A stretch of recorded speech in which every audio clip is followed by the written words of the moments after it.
Today's episode is really special to me. Supporting the troops does not mean blindly supporting a president, a policy, or even the war itself.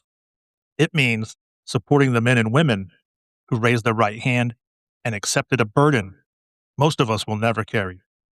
It means recognizing that while debates happen in capitals and headlines fade, there's real people that live with what followed them home. You can question a war and still honor the warrior. You can challenge government and still stand beside those who stood watch so the rest of us could lie safely in our beds at night. And this episode is for them. The episode is titled When the War Followed Them Home, PTSD After War and Military Service. History is always clean with its endings. There's an armistice that's signed, surrender is declared, troops return home, and crowds cheer. Dates always mark the conclusion. But for many service members, the war did not end when the guns fell silent. Nope, it follows them home. It's in their reflexes, it's in their dreams, it's in the silence at the dinner table, it's in the way they sit facing the door, it's in the way they scan a room without meaning to. History records the battles. It rarely records what came after. Today's episode is about that aftermath. It's not about a single war. It's not about a single country. It's about a pattern that repeats itself across centuries. And that is the invisible wounds of service. For most human history, trauma had no diagnosis. Ancient Greeks described text warriors returning from battle, restless and haunted. In Homer's Odyssey, Odysseus comes home and he's changed. He's irritable, he's hyper alert, and distant. But there was no framework. In medieval Europe, knights who struggled after battle were often seen as spiritually troubled. In early American wars, similar patterns emerged. During the U.S. Civil War, doctors described soldier's heart, and symptoms included rapid heartbeat, panic, exhaustion, anxiety, and emotional instability. Some physicians believed it was cardiac weakness. Others believed it was just plain cowardice. But neither explanation captured the truth. And the truth is, it was trauma. But without the language, trauma becomes shame. And we all know shame isolates. During World War I, industrialized warfare introduced something unprecedented: relentless artillery bombardment. Men lived under constant shelling day and night. The ground shook beneath them daily, all day. The sky thundered all day. And there was no escape. Soldiers began returning from these trenches with tremors. Some could not speak, some could not walk, and some froze under stress. Doctors called it shell shock. And at first, many believed the concussive blasts had damaged their brains. But then, some affected soldiers had never been near explosions. The injury was psychological. The nervous system had been overwhelmed. And back then, treatment varied widely. Some soldiers were given rest and compassion. Other soldiers were disciplined.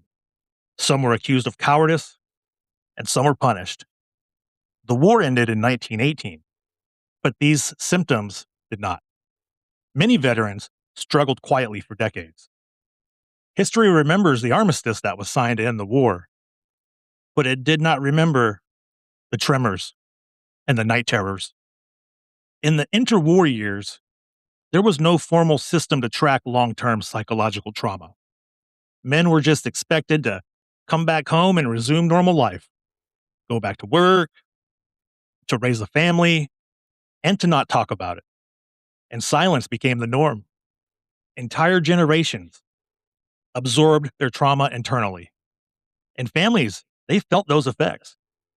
Children grew up without fathers. And if they did have a father, he was emotionally distant, volatile, abusive, or withdrawn, or all of the above. But there was no diagnosis to explain it. There was just silence. During World War II, military leadership had learned something from the previous war. They understood that psychological breakdown was predictable under sustained stress.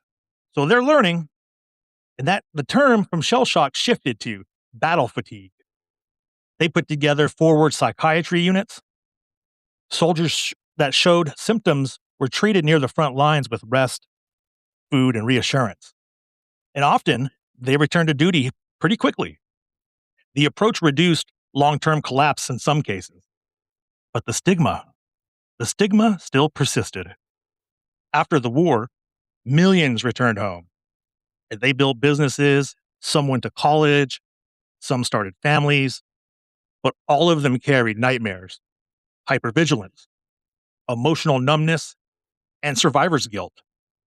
The public celebrated victory, but very few, if any, asked about the invisible cost.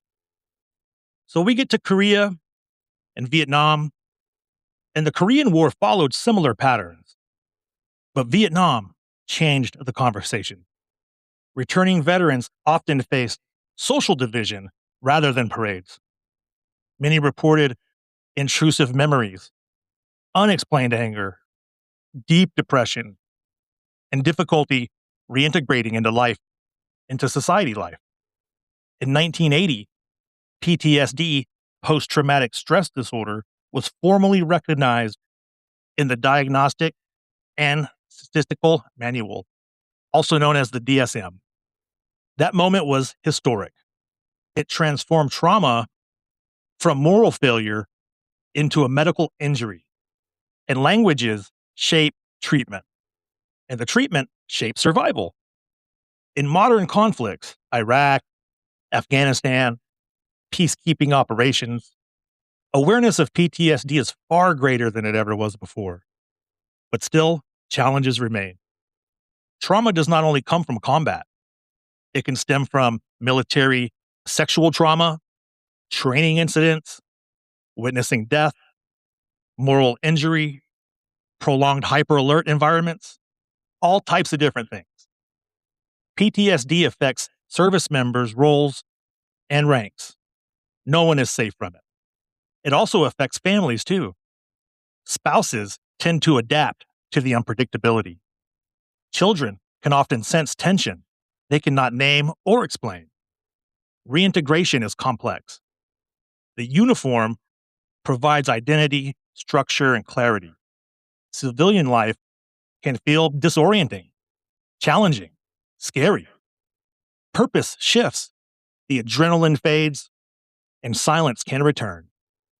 History reveals a moral evolution, an evolution from cowardice to shell shock to battle fatigue to now PTSD.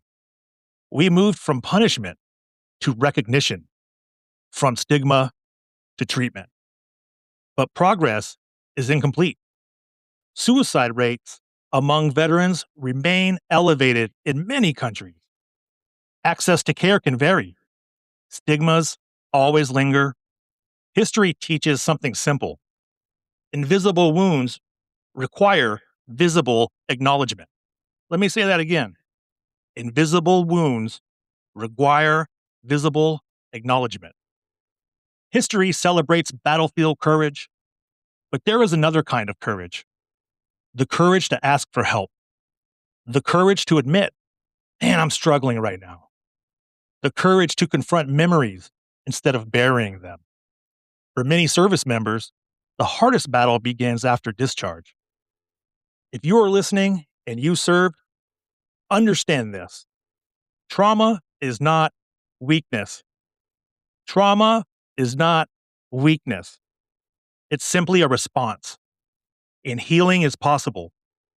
If you are in immediate crisis in the United States, you can call or text 988 and then press 1 for the Veterans Crisis Line. If you are outside the US, similar crisis service exists in many countries. The war may follow some home, but so can understanding, so can treatment, so can support. All of these can follow you home. Sometimes the most important turning points don't happen in battle. They happen when we decide invisible wounds matter. Thank you for listening. I am historical, and I tell history stories that refuse to be forgotten.